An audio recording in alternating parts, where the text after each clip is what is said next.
Welcome to the weekly gold market update. It's Dilin here, the research strategist at Pepperstone. So in general, we can see the gold market is quite mixed. People are still waiting for more macro data to be released in the following days to adjust their risk exposures. So if we look into the precious metal market, gold is not the biggest gainer for the past 5 days against USD, but we can still see a decent increase by 1.27%. At the same time, the weak sterling performance made it an ideal currency to long gold. And when we look at the gold against the British pound, we can observe the increase in price is enlarged to 2.2% instead. And people are still looking forward to risk factors like non-farm payroll and core PCE data in a couple of days, while the strong Australian dollar can potentially be a good short tool. From a technical perspective, let's firstly take a closer look at the day chart of gold USD. There is an upward trend for the past 10 days, which pushes the price from below 1900 to 1920-ish. Buyers are entering the market, but the trading range is still relatively narrow. The 5 days moving average is only 13.29, while the 30-day figure is even lower. And the price is challenging 38.2% Fibonacci retracement level from the downtrend since the mid of July. If it successfully breaks out, the next resistance could be 1952, which has been testified several times since May. Move to the gold-sterling pair, a clear consolidation pattern can be observed from the past 3 months, with the price ranging from 1479 to 1538.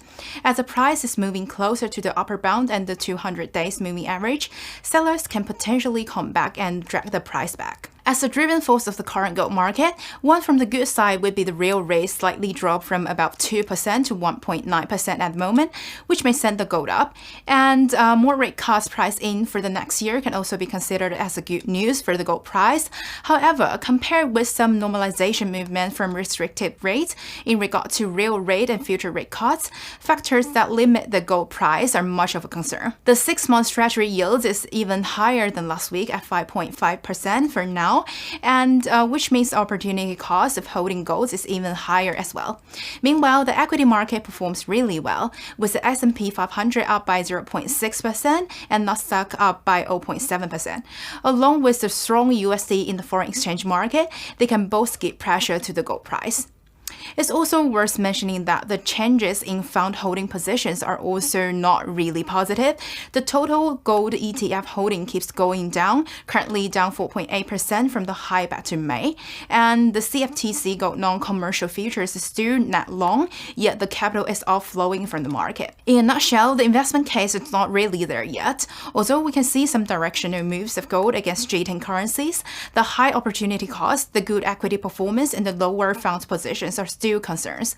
With the real rate and recession risks have pretty much already been priced out, data is still quite resilient. We need to see a change in data flow before observing any obvious trending moves, and we suggest investors to put an eye on PCE and non-farm payroll data as a guidance to further gold price movement.